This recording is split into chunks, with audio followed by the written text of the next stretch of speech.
আমার সাহাবী, হে আল্লাহর বান্দা বসো, কালিমা পড়বে, তুমি এটা অনুমতি দিলাম।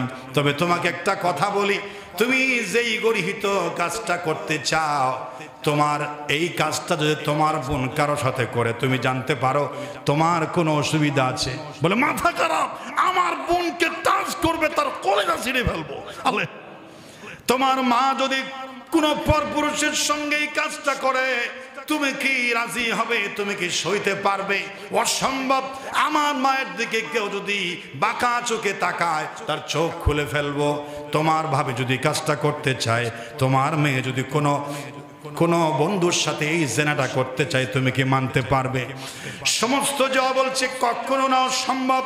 রাসূল বলছেন, সাহাবী শোনো, তুমি যে অন্যায় কাজটা করতে চাও, এটা তো কারো না কারো বোন, কারো না কারো মেয়ে, কারো না কারো মা, কারো না কারো স্ত্রী।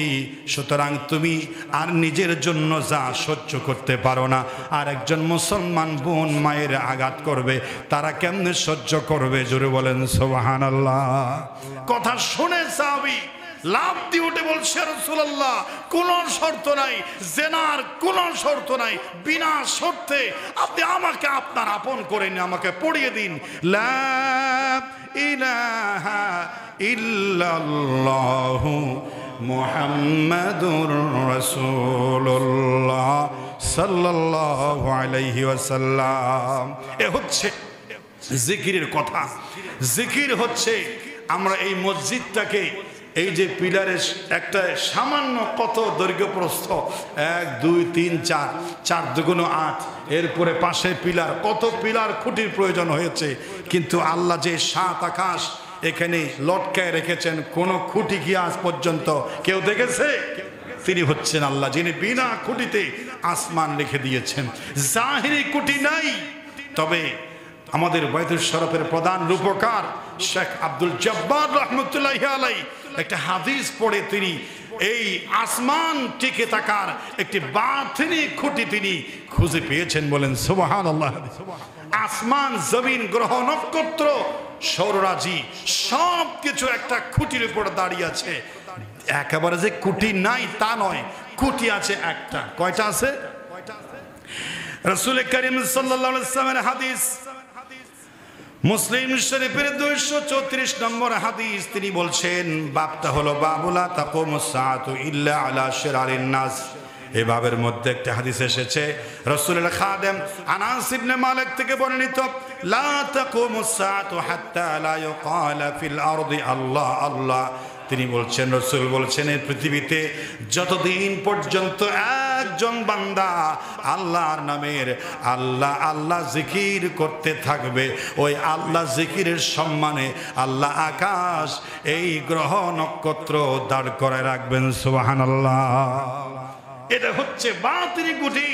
মানুষের আল্লাহর জিকির আছে বলে আকাশ বলছে, ওকে ঠিক আছে, আমি ভেঙে পড়ছি না কেন? জমিনে আল্লাহর জিকির চলছে। নক্ষত্র আমি খসে পড়ছি না কেন? জমিনে আল্লাহর জিকির চলছে।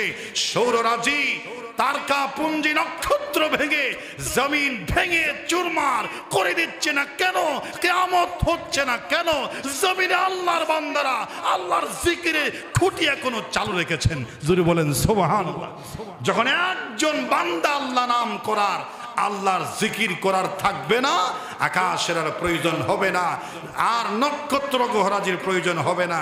তখন ইজাস সামাউন ফাতারাত ওয়া ইজাল কাওয়াকিবুন তাসারাত ওয়া ইজাল বিহারু ফুজ্জিরাত, এভাবে করে আসমান ভেঙে পড়বে, চৌচির হয়ে যাবে, পাহাড়গুলো ধুরিত তোলা নিয়ে উঠতে থাকবে, ইসরাফিল ফুৎকার দেবে, কিছুই থাকবে না। জমিন টিকে আছে মুমিন বান্দার আল্লাহর জিকিরের বাতিনি কুটির বদৌলতে। জুড়ে বলেন সুবহানাল্লাহ। এই জিকিরে পৃথিবীতে শান্তি আনে। এই জন্য আল্লাহর জিকির যদি মসজিদে নয়, আমরা শুধু মসজিদে আল্লাহর জিকির করতে জানি, সমাজে আল্লাহর জিকির করতে জানি না, পরিবারে আল্লাহর জিকির করতে জানি না, আমি রাষ্ট্রে আল্লাহর জিকির করতে পারি না। জিকির চালু হতে হবে রান্নাঘর থেকে রাষ্ট্র আন্তর্জাতিক পরিমহলে সর্বক্ষেত্রে আল্লাহর জিকির চালু হতে হবে। আল্লাহর জিকির মানে আল্লাহর কোরআন, ইন্না নাহনু নাযালনা যিকরা, আমি একটা জিকির নাজিল করেছি, ওয়া ইন্না লাহাফিজুন, এটা আমি সংরক্ষণ করব। এখানে কোরআনকে সরাসরি জিকিরই বলেছেন, সুবহানাল্লাহ। ইন্না নাহনু নাযালনার কোরআন বলে নাই, কোরআন হচ্ছে একটা জিকির। সোজা কথা, সব জায়গা যদি আল্লাহর জিকির নামের কোরআন চালু হয় সংকীর্ণ জীবন থাকবে না। ওয়ালাউ আন্না আহলাল কোরআন আমানু ওয়াত্তাকাউ লাফাতাহনা আলাইহিম বারাকাতিম মিনাস সামাই ওয়াল আরদ। এতটুকুন সালাতুল ইস্তিসকা পড়েছে, মানুষ কেঁদেছে তাহাজ্জুদে, আল্লাহ পাক কি সুন্দর করে বৃষ্টি নাজিল করে দিলেন। মানুষ এতটুকুন দেখেছে, আল্লাহ রহমত দিয়েছেন। মানুষ যদি ঘর থেকে সমাজ, রাষ্ট্র, পরিবার, একেবারে সর্বোচ্চ পর্যায়ে সুপ্রিম কোর্ট, জজ কোর্ট, হাইকোর্ট, বিশ্ববিদ্যালয়, আদালত, সব জায়গায় কোরআনের সিলেবাস দিয়ে কোরআন শোনা, কোরআন পড়া, কোরআন বোঝার নতুন করে সিলেবাস চালু করে সব জায়গায় আল্লাহর জিকিরকে প্রাধান্য দেয়, গোটা বছর আল্লাহ বৃষ্টির সময় বৃষ্টি দিবেন, গরমের সময় গরম দিবেন, ফলের সময় ফল দিবেন, শান্তির সময় শান্তি দিবেন, আকাশের রহমতের বরকতের সব দরজা জমিন উর্বর করে দিবেন। বান্দা কত খাবি খা, অভাব তোদের স্পর্শ করবে না, বলেন সুবহানাল্লাহ। ইন্নাল্লাহা ওয়া মালাইকাতাহু ইয়াসাল্লুনা আলান নবী ইয়া আইয়ুহাল্লাযীনা আমানু সাল্লু আলাইহি ওয়া সাল্লিমু তাসলিমা। সাল্লাল্লাহু আলা سيدنا محمد وآله وأصحابه وسلم. صلى الله على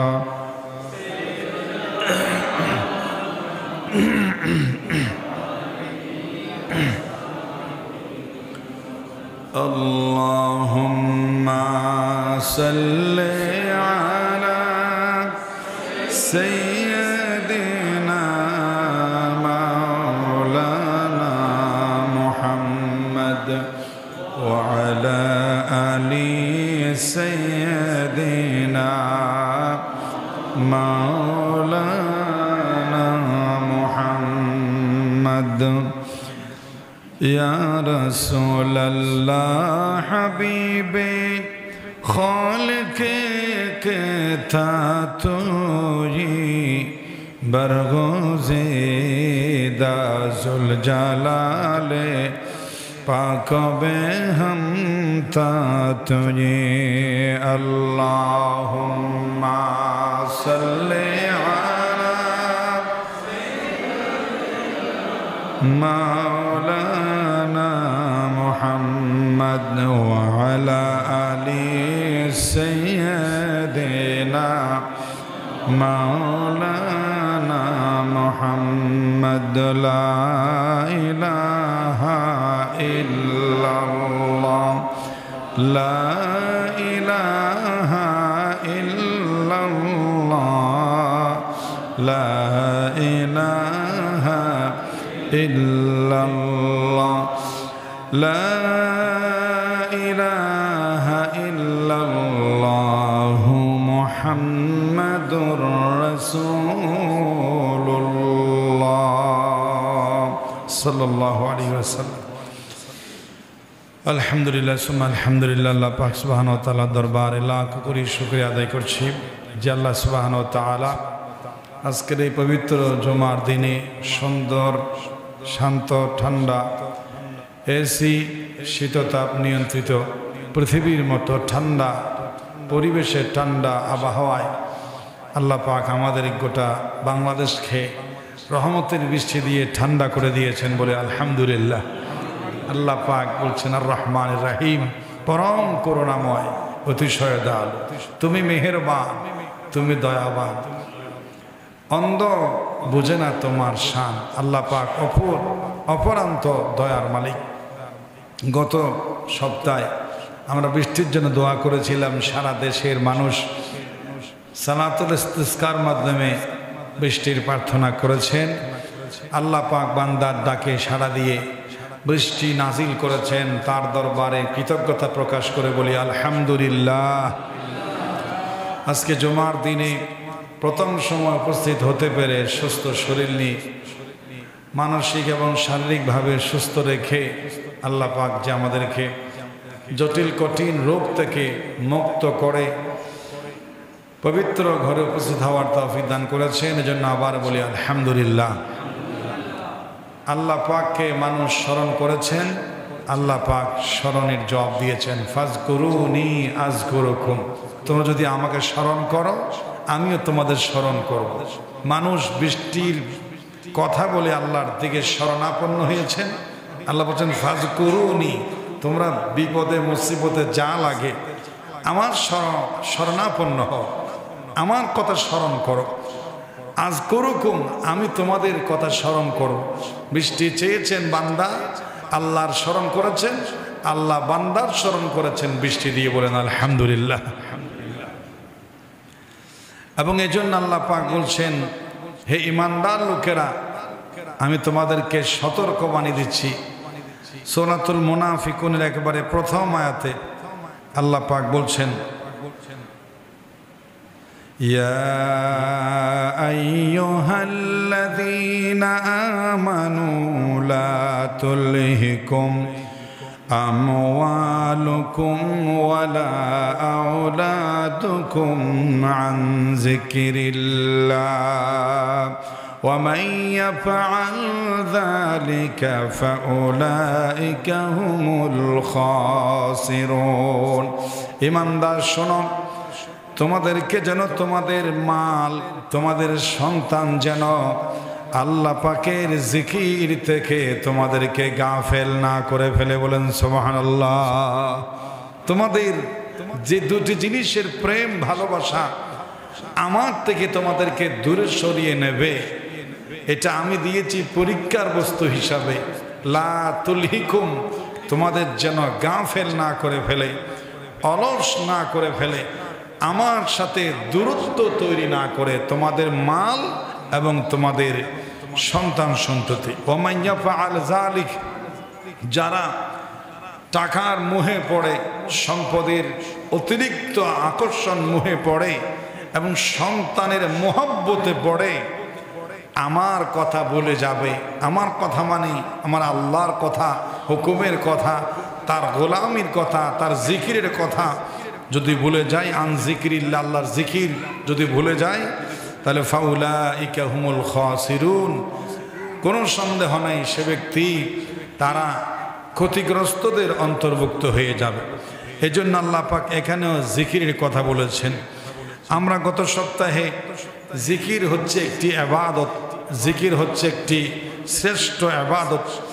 জিকিরকে আল্লাহ পাক বিভিন্ন জিনিসকে জিকির হিসেবে ব্যবহার করেছেন। প্রায় 15টি অর্থ আল্লাহ নিজেই জিকির হিসেবে কোরআন উল্লেখ করেছেন। এবং সবচেয়েতে আল্লাহ পাকের নাম উচ্চারণ করা, সেটাও আল্লাহ পাক জিকির বলেছেন।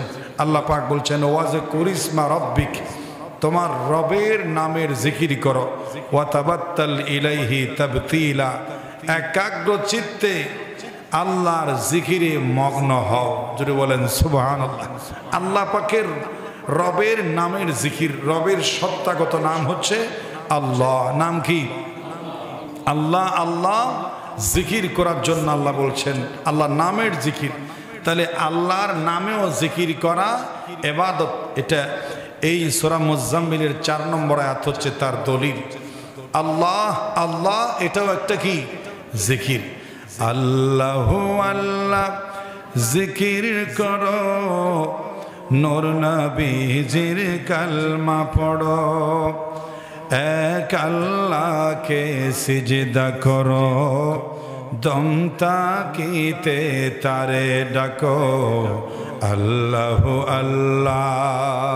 বলেন সবাই আল্লাহু আল্লাহ, আল্লাহু আল্লাহ জিকির করো, নূর নবীজির কালমা পড়ো, এক আল্লাহকে সিজদা করো, দম থাকিতে তারে ডাকো, আল্লাহ আল্লাহ আল্লাহ আল্লাহ। ওয়ামা খালাকতুল জিন্না ওয়াল ইনসা ইল্লা লিয়াবুদুন, জিন ইনসানকে পাঠাইছেন ভবে মানতে তাহার হুকুম, যদি করো তার ইবাদত পাইবে দোজখ থেকে নাজাত, দমে দমে লও তাহারি নাম, বলে যেও না ওহে মুমিন, আল্লাহ আল্লাহ আল্লাহ আল্লাহ। জিকির করো, নূর নবীজির কালমা পড়ো, এক আল্লাহকে সিজদা করো, দম থাকিতে তারে ডাকো, আল্লাহ আল্লাহ।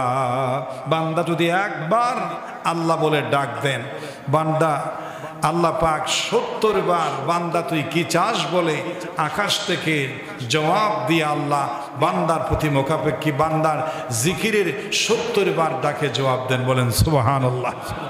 উদউনি আস্তাজিব লাকুম, তোমরা আমাকে ডাকো আমি তোমাদেরটাকে সাড়া দেব। জিকিরের অনেক অর্থ বলেছিলাম, এর মধ্যে 7 নম্বর আজকে জিকিরের অর্থ হবে, জিকির মানে হচ্ছে আলোচনা করা। জিকির মানে কি? আলোচনা করা। আল্লাহ পাক বলছেন ওয়াযকুর ফিল কিতাবি মারইয়াম ইযিন তাবাযাত মিন আহলিহা মাকানান শারফ। সূরা মারইয়ামে 16 নম্বরে আল্লাহ পাক বলেন ওয়াযকুর ফিল কিতাবি, কিতাবের মধ্যে আমি আলোচনা, তুমি আলোচনা করো মারইয়াম, মারইয়ামের কথা, মারিয়ামের বিষয়ক আলোচনা তুমি কোরআনের করো। এখানে আল্লাহ জিকির বলে আলোচনা ওয়াজ বুঝিয়েছেন। এবং আল্লাহ পাক এই জিকিরকে লাউহে মাহফুজ কেও জিকির বলেছেন। ওয়ালাকাদ কাতাবনা ফিজ জাবুরি মিন বাদিজ যিকরি ইন আন্নাল আরদা ইয়ারিসুহা ইবাদি। ওয়ালাকাদ কাতাবনা ফিজ জাবুর, আমি জাবুরে এটা লিখে রেখেছি মিন বাদিজ যিকরি, জিকির হওয়ার পরে, অর্থাৎ লাউহি মাহফুজের পরে। লাউহি মাহফুজকে আল্লাহ জিকির হিসেবে ব্যবহার করেছেন। এবং 9 নম্বরে আল্লাহ পাক জিকির মানে সংবাদ, নিউজ হিসেবে আল্লাহ কোরআনে ব্যবহার করেছেন। ওয়াসআলুনাকা আন যিল কারনাইন কুল সাআতলু আলাইকুম মিনহু যিকরা। আপনাকে যখন যুলকারনাইন সম্পর্কে জিজ্ঞেস করবে মানুষ, আপনি বলুন আমি আপনাদেরকে সে ব্যাপারে জিকির করব, মানে সেই ব্যাপারে তোমাদেরকে সংবাদ দেব। জিকিরের অর্থ ব্যবহার করেছেন। জিকিরের অর্থ আবার শরীয়ত, শরীয়তকে আল্লাহ পাক জিকির হিসেবে ব্যবহার করেছেন। জিকির মানে হচ্ছেন আহ্বান করা, দলিল, প্রমাণ, মর্যাদা। কিন্তু আল্লাহ পাক এই যে জুমার নামাজ আমরা পড়ি, এই জুমার নামাজকে আল্লাহ পাক জিকির হিসেবে উল্লেখ করেছেন। সূরা জুমায় আল্লাহ পাক বলছেন আইয়ুহাল্লাযীনা আমানু ইযা নুদিয়া লিস-সালাতি মিন ইয়াউমিল জুমআ। ঈমানদার লোকেরা, তোমাদেরকে যখন জুমার নামাজের জন্য যখন জুমার দিন আহ্বান করা হবে, ফাসআউ ইলা যিকরিল্লাহ, তোমরা আল্লাহর জিকিরের দিকে দৌড়ে দৌড়ে আসো। এখানে জিকির মানে জুমার নামাজ। বলেন সুবহানাল্লাহ। এই জুমার নামাজটাও একটা জিকির। জুমার নামাজ যদি জিকির হয়, 5 ওয়াক্ত নামাজও জিকির, যেটা আগে বলা হয়েছে আকিমিস সালাতা লিযিকরি। এবং জুমার নামাজ শেষ করার পরে মানুষ যখন মসজিদ থেকে বের হওয়ার জন্য আল্লাহ পাক হুকুম দিচ্ছেন। মসজিদে সব সময় বসে থাকার নাম ইবাদত নয়। সব সময় মসজিদে বসে থাকার নাম কি নয়? ইবাদত নয়। মসজিদ থেকে নামাজ শেষ করে নিজের কর্মস্থলে যাওয়া, সেটাও একটা কি? ইবাদত। কারণ মসজিদে আসার জন্য বলেছেন আল্লাহ, নামাজ শেষে মসজিদ থেকে বের হয়ে যেতে বলেছেন ওকে? আল্লাহ পাক। আল্লাহ পাক তার পরবর্তী আয়াতে বলছেন فَإِذَا قُضِيَتِ الصَّلَاةُ فَانتَشِرُوا فِي الْأَرْضِ وَابْتَغُوا مِنْ فَضْلِ اللَّهِ فَإِذَا قُضِيَتِ الصَّلَاةُ যখন নামাজ শেষ হয়ে যাবে তখন তোমরা ফান্তাশিরু ফিল আরদ, জমিনে তোমরা ছড়িয়ে ছিটিয়ে পড়ো, মানে কর্ম করো। ওয়াবতাগু মিন ফাদলিল্লাহ, আল্লাহ পাকের অনুগ্রহ তালাশ করে করে, কষ্ট করে, কর্ম করে, শ্রম করে তোমরা নিজের জীবিকা নির্বাহ করো। হালাল রিজিক তোমরা তালাশ করো, অন্বেষণ করো। বলেন সুবহানাল্লাহ। তাহলে কর্মক্ষেত্র সেটা ইবাদত। আমরা অনেকে মনে করি বেশি ইবাদত বান্দেগি করতে পারি না, একটু মসজিদে যাই, একটু 15-20 মিনিট সময় দিই, তারপরে বউ ফুলার জন্য সময় দিতে দিতে লাইফ শেষ। আমার ব্যবসা বাণিজ্য, চাকরি বাকরি, অফিস আদালত, কল কারখানা, গার্মেন্টস ফ্যাক্টরি, এই সেই ব্যাংক, সময় শেষ। কেন হতাশায় ভুগছেন? এটাও একটা ইবাদতের অংশ, যদি কোরআন সুন্নাহ অনুযায়ী হয়। জোরে বলেন সুবহানাল্লাহ। এজন্য আল্লাহ পাক সেটাকেও জিকির বলেছেন। আল্লাহ পাক বলছেন ফান্তাশিরু ফিল আরদ, আমি আল্লাহ পাক বলছি রিজিকের সন্ধানের জন্য জমিনে ছড়িয়ে পড়ো, আর সেখানে আমার কথা বলে যেও না। ওয়াজকুরুল্লাহা কাসীরা লাআল্লাকুম তুফলিহুন। সুবহানাল্লাহ বলেন। আল্লাহ পাক আমাদেরকে ব্যবসা বাণিজ্য, কৃষি কাজ, চাকরি বাকরি, দোকানে রেখে সে অফিস আদালতে বসিয়ে আল্লাহ পাক বলছেন ওয়াজকুরুল্লাহা কাসীরা, সেখানে মসজিদে যা জিকির করতে, আমার কথা স্মরণ রাখতে, আমার জিকির করতে, যার যার কর্মক্ষেত্রে জিকির আরো বেশি বাড়িয়ে দাও। বলেন সুবহানাল্লাহ। এখানে বলছেন জিকিরিল্লাহ, নামাজকে বলেছেন শুধু জিকির করো। আর নামাজ থেকে বের হওয়ার পরে ব্যবসা বাণিজ্যে, কর্মক্ষেত্রকে আল্লাহ পাক বলছেন ওয়াজকুরুল্লাহা কাসীরা। কাসীরা মানে শুধু জিকির নয়, বেশি বেশি করে জিকির করো, তাহলে লাআল্লাকুম তুফলিহুন, অবশ্যই তোমরা দুনিয়া এবং আখিরাতে সফল কাম হয়ে যাবে। বলেন সুবহানাল্লাহ। তাহলে জিকির ব্যবসা বাণিজ্য করার কথা বলেছেন, মসজিদেও জিকিরের কথা বলেছেন। এই কথা বলতেই ওটা চলে আসে, জিকির মানে শুধু লা ইলাহা ইল্লাল্লাহ মুহাম্মাদুর রাসূলুল্লাহ, এটা শুধু জিকির নয়, এটাও একটা জিকির। তবে এটা জিকিরে লিসানি, জিহবার জিকির। এটা কিসের জিকির? নামাজটা একটা জিকির, আবার নামাজের পরে জিকিরে লিসানি, এটাও একটা জিকির। আর মসজিদ থেকে বের হওয়ার পরে কর্মক্ষেত্রে আল্লাহ পাক বলছেন জিকির করার জন্য বেশি বেশি। তাহলে এখানে আল্লাহ জিকির আরো বেশি করতে বলেছেন কেন? ওইখানের জিকির হলো যারা ব্যবসা করে, ব্যবসার মধ্যে 2 নম্বরে করতে মানা আছে। কি আছে? জিকির করার সময়, ব্যবসা করার সময় 2 নম্বরে করিও না, গোদামজাত করিও না, কৃত্রিম সংকট সৃষ্টি করিও না। আমার রাসূল যেভাবে জিকির করেছেন, হালাল ব্যবসা করেছেন, সেভাবে হালাল ব্যবসা করো। এজন্য আল্লাহ বলছেন ব্যবসায়ীরা তোমরা সেখানে বেশি বেশি করে আমার স্মরণ রাখো, অর্থাৎ হালাল পন্থায় ব্যবসা করো। সুবহানাল্লাহ। অফিসারকে বলা হচ্ছে একটু আগে না তোমরা নামাজ পড়ে আসলা, নামাজ কালাম পড়ে জিকির আজকার করে, তাসবিহ তাহলিল করে, ইতিকাফ করে, রোজা রেখে আসছো, এখানে আরো বেশি জিকির করো। সুদ খেও না, ঘুষ খেও না, 2 নম্বরে করো না, সুদের কথা বলে ফালাটকাই রেখো না। এই অফিসার অফিসের চেয়ারে বসে মসজিদে যাব না আমার কথা স্মরণ রাখতে, অফিসের চেয়ারে বসে আরো বেশি আমার কথা স্মরণ রাখতে হবে। সুবহানাল্লাহ বলেন। বড় বড় এমপি, মন্ত্রী, কমিশনার, মেয়র, রাষ্ট্রপতি, সর্বক্ষেত্রে বিচারক, উকিল, জজ, ব্যারিস্টার, আইনজীবী, সমস্ত মানুষকে আল্লাহ পাক বলছেন রিজিকের সন্ধানে যে যে কাজের মধ্যে আছো সেখানে আমার ধর্ম ঢুকাতে হবে, আমার জিকির ঢুকাতে হবে, কোরআন ঢুকাতে হবে, শরীয়ত ঢুকাতে হবে। মন করা রাষ্ট্র চালানো যাবে না, মন গড়া মন্ত্রণা চালানো যাবে না, মন করা ব্যবসা চালানো যাবে না, মন করা চাকরি করা যাবে না। ইচ্ছা মাফিক তুমি সমাজ, পরিবার, রাষ্ট্র চালাতে পারবে না। জীবনের শুরু থেকে শেষ পর্যন্ত সর্বক্ষেত্রে আল্লাহর জিকির করা লাগবে, আল্লাহর গোলামি করা লাগবে। এর নাম হচ্ছে কর্মক্ষেত্রে আল্লাহর বেশি বেশি জিকির। বলেন সুবহানাল্লাহ। এরকম যদি হয় তাহলে 24 ঘন্টা হয়ে যাবে ইবাদতের ভিতরে শামিল। বলেন সুবহানাল্লাহ। চেয়ারে বসবেন, হালাল তরিকায় অফিস চালাবেন, এটা ইবাদত হয়ে যাবে। মেয়র হয়েছো, কোরআন সুন্নাহ ভিত্তিক যদি অন্যায় না করো, ইনসাফ প্রতিষ্ঠা করো, সরকারি বেসরকারি, দুশ্মন দুস্থ সবগুলোকে সমান ইনসাফ করো। তোমার মন্ত্রণালয়, তোমার মেয়রগিরি, তোমার কাউন্সিলর, তোমার চেয়ারম্যানই, তোমার এমপিগিরি, তোমার সচিবগিরি সবগুলো হবে আল্লাহর গোলামি। বলেন সুবহানাল্লাহ। এবং এটা তোমার জন্য অনেক বেশি কাজে লেগে যাবে। ভবিষ্যতে পরকালে অনেক বড় বড় তুমি অনেক সবের মালিক হয়ে যাবে। এটা হচ্ছে কর্মক্ষেত্রে আল্লাহর জিকিরের সামান্য কথা।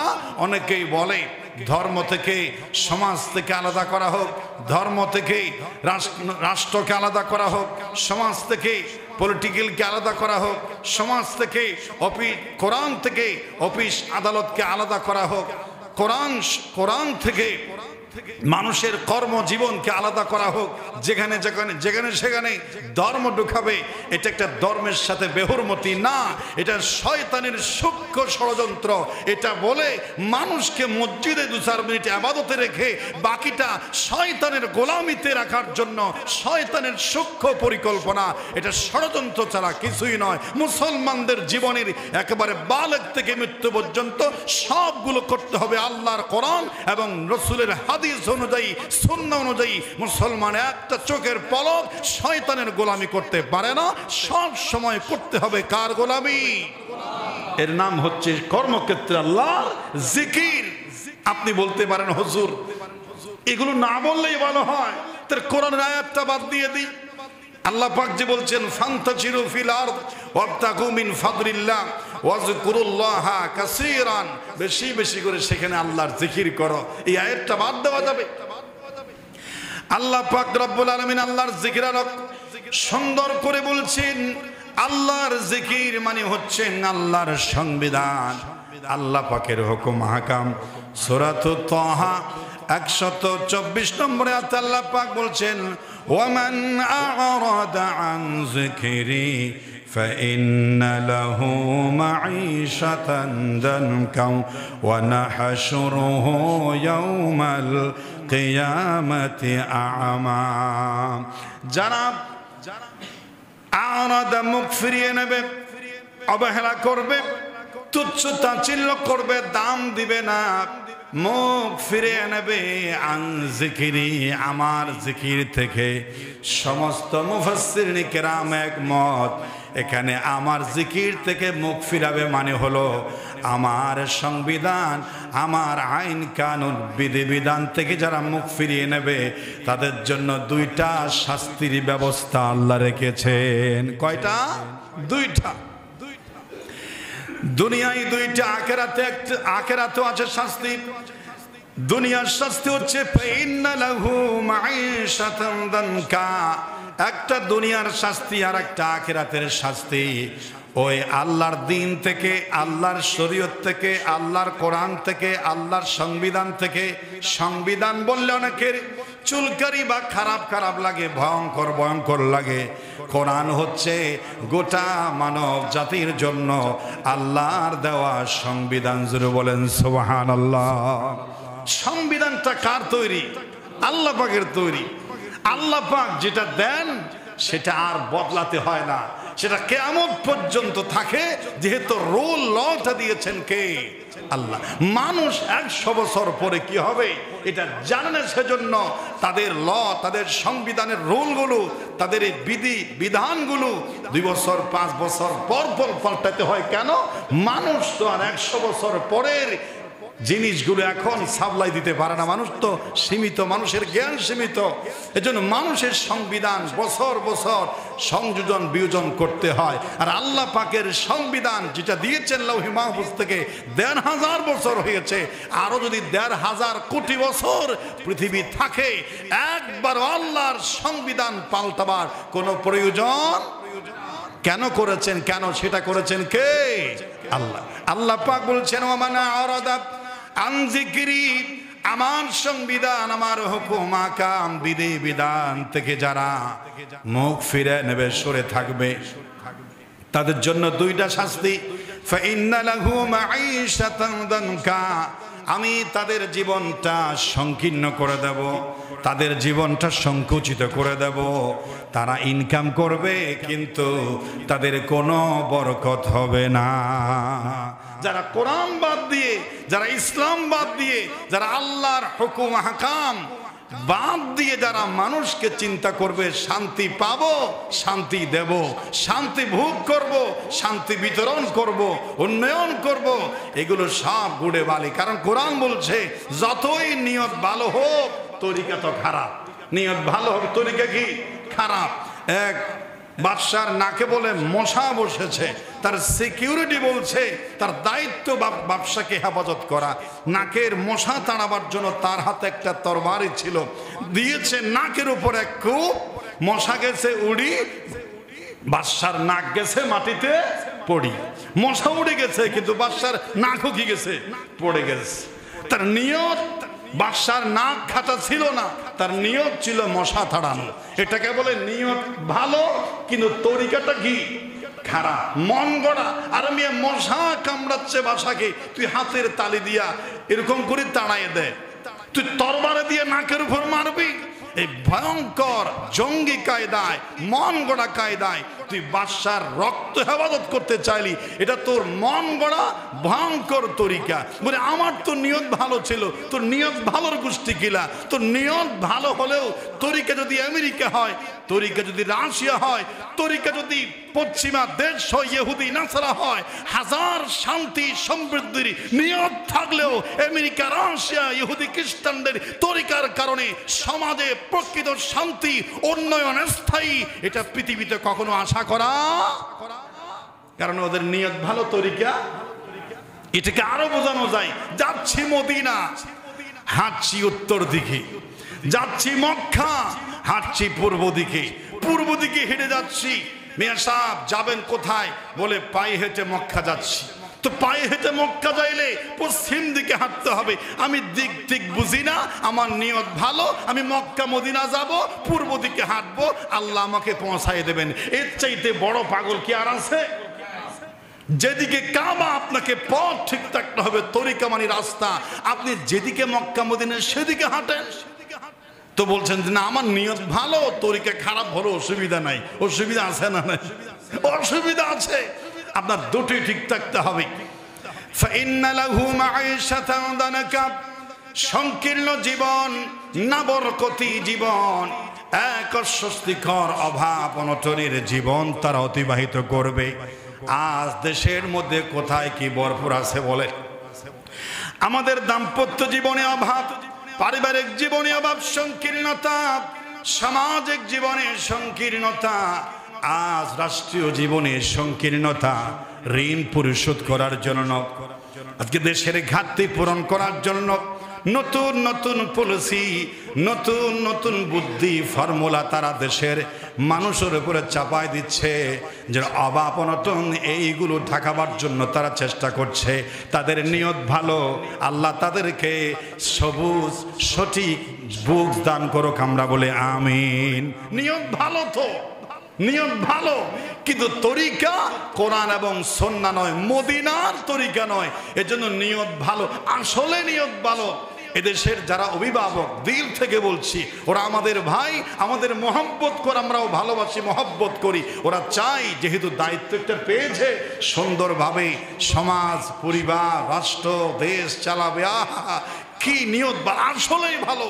সবাই চায় একটু মিলেমিশে সুখে শান্তিতে বসবাস করবে, কে না চায়? কিন্তু উপরে যদি সাগরে যদি ভাতা লেগে যায়, কর্ণফুলী নদীতে পানি পাবেন কোথায়?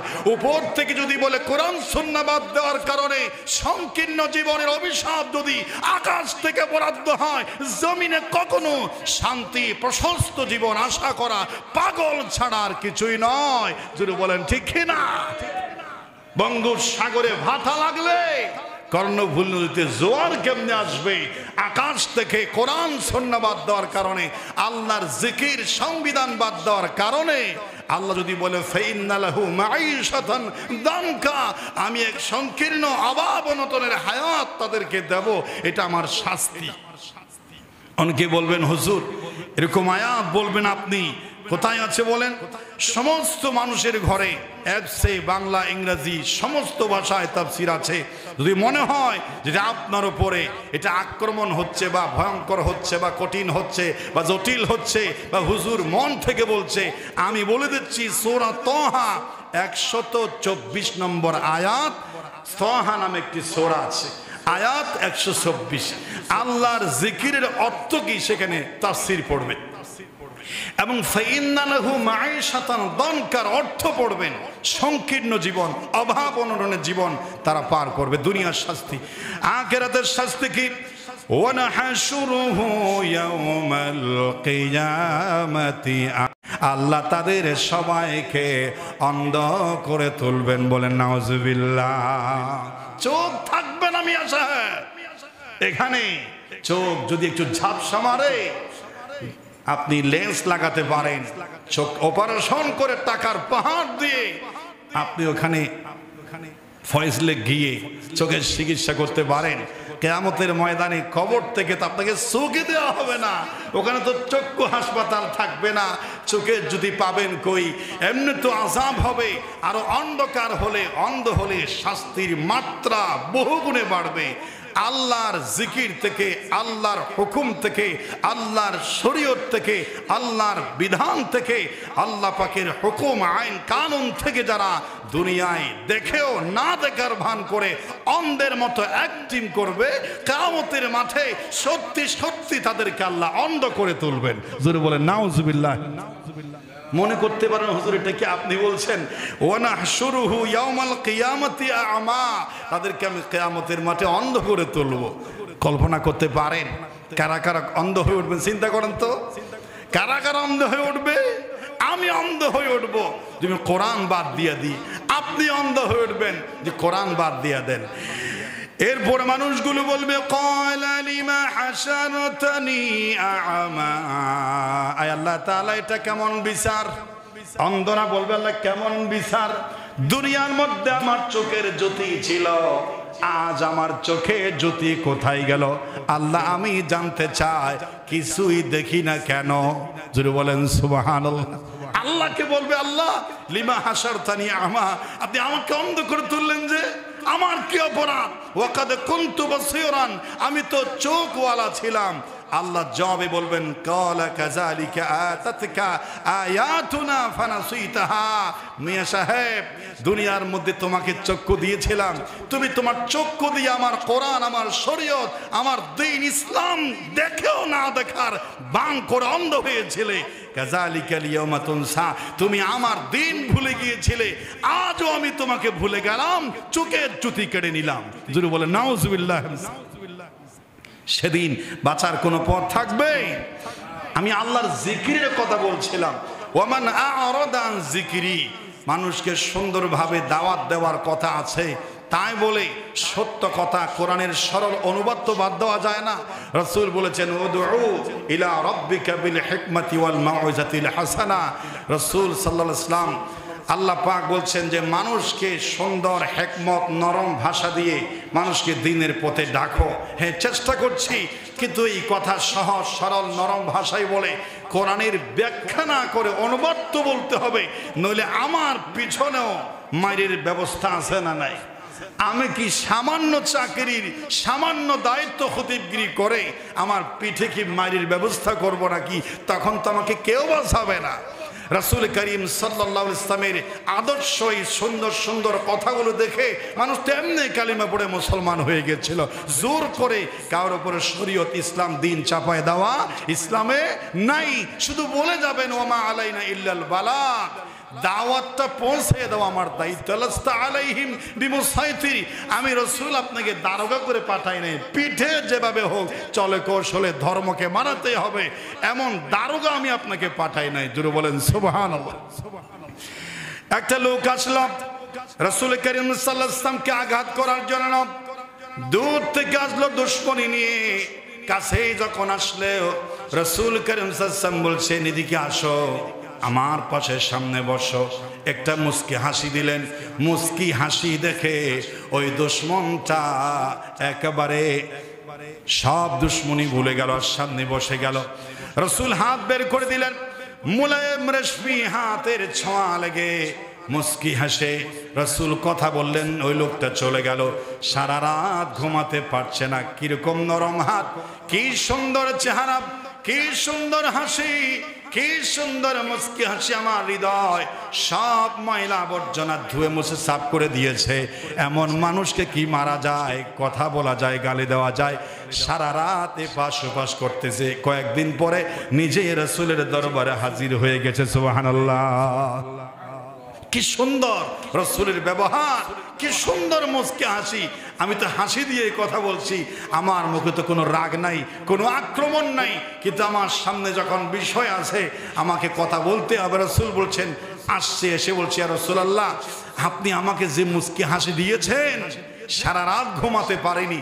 পূর্ণিমার চাঁদের সৌন্দর্য আর আপনার মুস্কি হাসির সৌন্দর্য দেখে আমি কোনো তুলনাই করতে পারি না।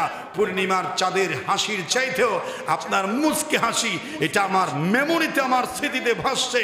আমি আপনার প্রেমে পাগল হয়ে গেছি। বলেন সুবহানাল্লাহ। আমি কালিমা পড়তে চাই, তবে আমার একটা কথা আছে। মুসলমানেরা দেখি নামাজ কালাম পড়ে, ওযু কালাম বানায়, 5 ওয়াক্ত মসজিদে যায় নামাজ পড়ে। এসব জামিলার মধ্যে আমি থাকতে পারবো না। আমি শুধু কালিমা পড়বো। যদি আপনি আমাকে নামাজটা মাপ দিয়া দেন, আমি কালিমা পড়তে রাজি আছি। সুবহানাল্লাহ বলে। অনেকে বলছে এরকমই তো হাদিস চাই, এরকম হাদিস তো আমরা চাই। আমরা ঈমান এনেছি, মুসলমান হয়েছি, 5 ওয়াক্তে 5 বার ওযু বানায়া, ব্যবসা বাণিজ্য থেকে উঠে, কেস থেকে উঠে, ধুয়ে গোসল করে, সমস্ত খেলা বা কর্মক্ষেত্র বন্ধ করে 5 বার নামাজ পড়াটা দিকদারি ব্যাপার, একটা টেনশন, এটা একটা কঠিন বিষয়। রাসূল সাল্লাল্লাহু আলাইহি ওয়াসাল্লাম বলেছেন, ঠিক আছে, তোমাকে নামাজ পড়া লাগবে না, তুমি কালিমা পড়ো। রাসূল তাকে পড়ায় দিলেন, পড়ো লা ইলাহা ইল্লাল্লাহু মুহাম্মাদুর রাসূলুল্লাহ সাল্লাল্লাহু আলাইহি ওয়াসাল্লাম। এই ফতোয়া রাসূল দিতে পারবেন, কারণ রাসূল তো নিজেই শরীয়তের প্রণেতা। রাসূল যদি কোনো জিনিস হ্যাঁ বলে, এটা আল্লাহকে বলা লাগে না, আল্লাহ নিজেই অথরিটি দিয়েছেন। রাসূল আপনি যেটা হ্যাঁ বলবেন সেটা হ্যাঁ, আপনি যেটা না বলবেন সেটা না। আমার বলার দরকার নাই, আপনি যা বলবেন তাই বৈধ অবৈধ, জায়েজ না জায়েজ, আপনার কথাই আমি আল্লাহর কথা। জুড়ে বলেন সুবহানাল্লাহ। এটা রাসূলের এই ক্ষমতা ছিল যে নামাজ পড়া লাগবে না, তুমি কালিমা পড়লেই হয়ে যাবে, যাও, নামাজ পড়ার দরকার নাই। সে চলে গেল খুশিতে, আহা রাসূল আমাকে নামাজ মাফ করে দিয়েছেন। কিছুদিন পরে এবার এসে বলছি, ইয়া রাসূলুল্লাহ, আমার আশেপাশে সবাই আজান হলে মসজিদে চলে যায়, আমি একা বাসায় পড়ে থাকি, কেমন কেমন লাগে। হুজুর, আমার মন চায় সবাই যেমন ওযু বানায় মসজিদে যায়, আমি আপনার পেছনে নামাজ পড়তে আসি। জুরি বলেন সুবহানাল্লাহ। রাসূল তো দোয়া করে দিয়েছেন, কিন্তু একটা শর্ত আছে। কি শর্ত? নামাজ পড়া শীতকালে কঠিন নয়, সহজ। তবে নামাজের জন্য ঠান্ডা পানি স্পর্শ করে ওযু বানানো এটা কঠিন ব্যাপার। আমি ওযু তুযু বানাইতে পারবো না, শুধু নামাজটাই পড়বো। সুবহানাল্লাহ বলে। কি ব্যাপার দেখছেন নি?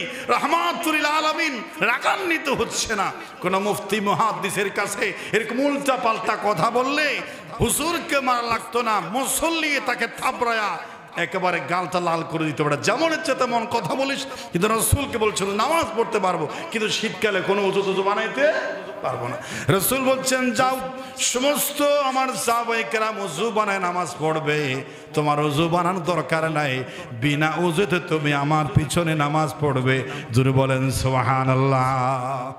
উজু ছাড়া নামাজ পড়তেছে। সাহাবায়ে কেরাম বলেন ইয়া রাসূলুল্লাহ, উজু ছাড়া নামাজ পড়ে কিচ্ছু বলার দরকার নাই, আমি অনুমতি দিয়েছি, শুধু চায়া চায়া দেখো, নিজে নিজের থেকে সবগুলো গ্রহণ করবে, আমার কিছু বলা লাগবে না। বলেন সুবহানাল্লাহ। একদিন উজু ছাড়া তো নামাজ পড়তে আছে, কিছুদিন পর হযরত আলী রাদিয়াল্লাহু তাআলা উজু বানাচ্ছে, তিনি পাশে দাঁড়ালেন। হযরত আলী উজু বানাবার সময় মানুষের হাত ধুতে হয় এই গিরা পর্যন্ত। কতগুলো পর্যন্ত? গিরা পর্যন্ত। এই গিরাটাই উজুতে ধৌত করা ফরজ, এতটুকু ফরজ।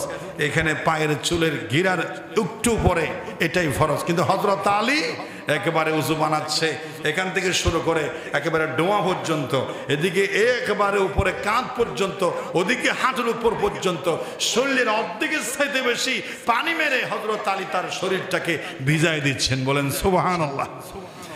এই উজুবিহীন মুসল্লিটা বলছে হযরত আলী কি করা, বলে উজু বানাচ্ছি, আমি তো রাসূলের কানে শুনেছি এতটুকুন দুলে ওযু হয়ে যায়, তুমি এতটুকুন দুও, তুমি নাকি মদিনাতুল আলম, তুমি নাকি রাসূলের সবচেয়ে প্রিয় জ্ঞানী সাহাবী, ওযু কতটুকু থেকে কতটুকু বানাইতে হয় সেটাও তুমি জানো না, এটা কেমন কথা?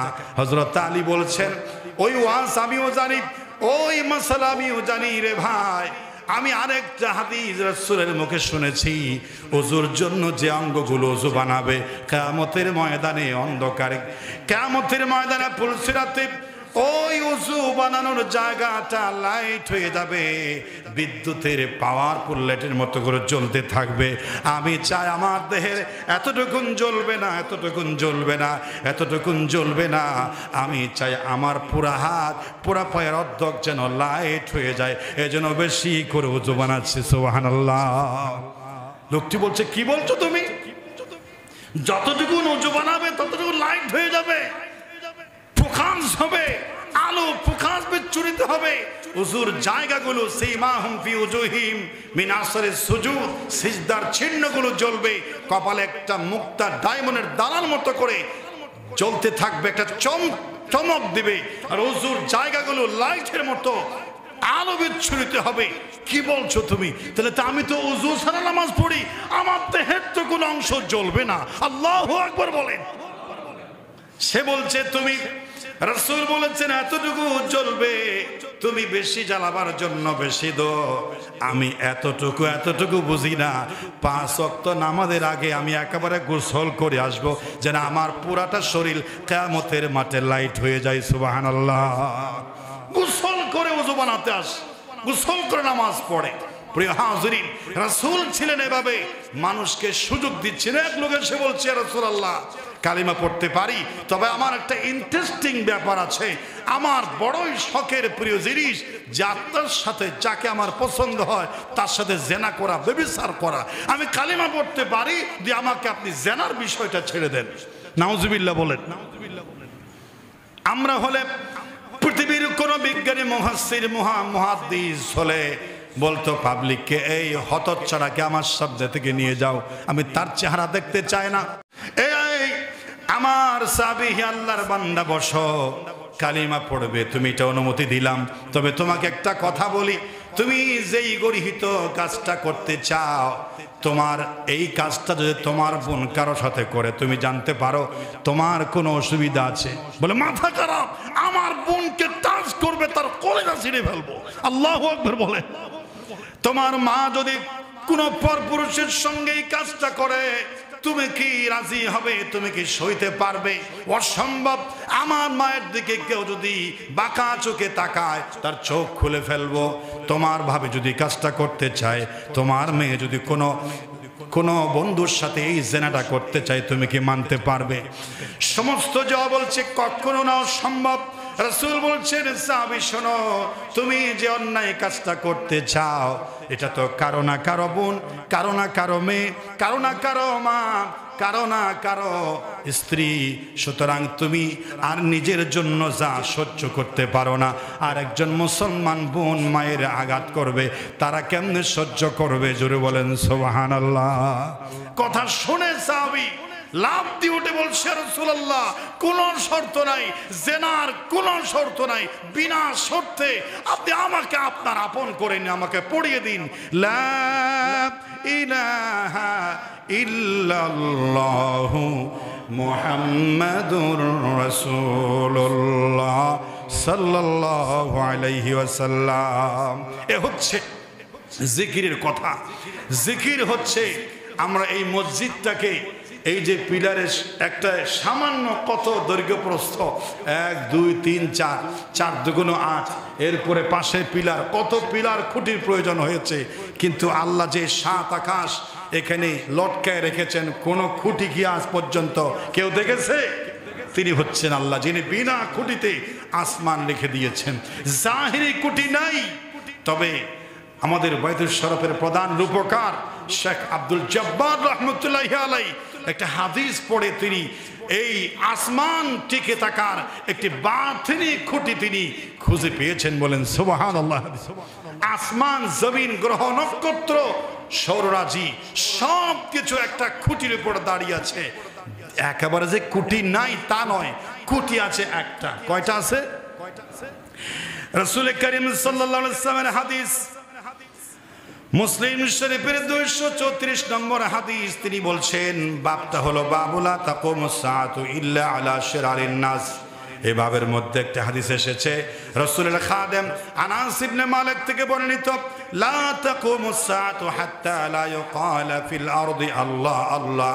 তিনি বলছেন, রাসূল বলছেন, এই পৃথিবীতে যতদিন পর্যন্ত একজন বান্দা আল্লাহর নামের আল্লাহ আল্লাহ জিকির করতে থাকবে, ওই আল্লাহ জিকিরের সম্মানে আল্লাহ আকাশ, এই গ্রহ নক্ষত্র দাঁড় করে রাখবেন। সুবহানাল্লাহ। এটা হচ্ছে বাতিনি গুটি। মানুষের আল্লাহর জিকির আছে বলে আকাশ বলছে ওকে ঠিক আছে, আমি ভেঙে পড়ছি না কেন? জমিনে আল্লাহর জিকির চলছে। নক্ষত্র আমি খসে পড়ছি না কেন? জমিনে আল্লাহর জিকির চলছে। সৌররাজি, তারকা পুঞ্জি, নক্ষত্র ভেঙে জমিন ভেঙে চুরমার করে দিচ্ছে না কেন? কিয়ামত হচ্ছে না কেন? জমিনে আল্লাহর বান্দারা আল্লাহর জিকিরে খুঁটি এখনো চালু রেখেছেন। জোরে বলেন সুবহানাল্লাহ। যখন একজন বান্দা আল্লাহ নাম করার, আল্লাহর জিকির করার থাকবে না, আকাশের আর প্রয়োজন হবে না, আর নক্ষত্র গ্রহরাজির প্রয়োজন হবে না।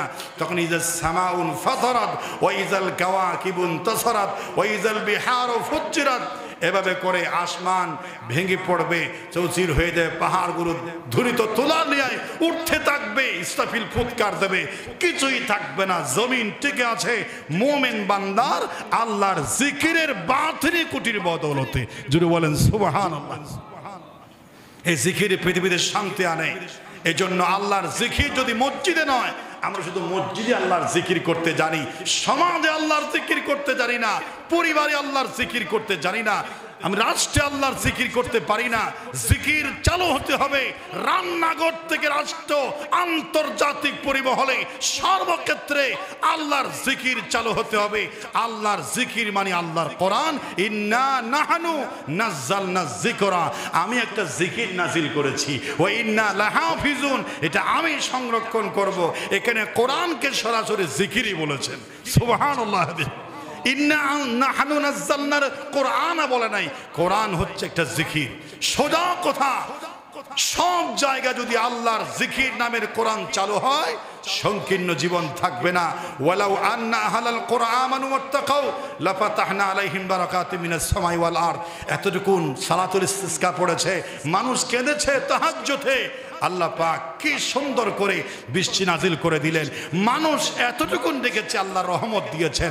মানুষ যদি ঘর থেকে সমাজ, রাষ্ট্র, পরিবার, একেবারে সর্বোচ্চ পর্যায়ে সুপ্রিম কোর্ট, জজ কোর্ট, হাইকোর্ট, বিশ্ববিদ্যালয়, আদালত, সব জায়গায় কোরআনের সিলেবাস দিয়ে কোরআন শোনা, কোরআন পড়া, কোরআন বোঝার নতুন করে সিলেবাস চালু করে সব জায়গায় আল্লাহর জিকিরকে প্রাধান্য দেয়, গোটা বছর আল্লাহ বৃষ্টির সময় বৃষ্টি দিবেন, গরমের সময় গরম দিবেন, ফলের সময় ফল দিবেন, শান্তির সময় শান্তি দিবেন, আকাশের রহমতের বরকতের সব দরজা জমিন উর্বর করে দিবেন। বান্দা কত খাবি খা, অভাব তোদের স্পর্শ করবে না। বলেন সুবহানাল্লাহ। তো কষ্ট আল্লাহকে ভুলে যাওয়ার কারণে। আল্লাহ পাক আমাদেরকে তার জিকিরের দিকে সব কথা বলে গিয়ে আল্লাহর জিকিরে ফিরে আসার তৌফিক দান করুক। আল্লাহ পাক কবুল করুক। হাজা মা ইনদি ওয়াল ইলমু ইনদাল্লাহ।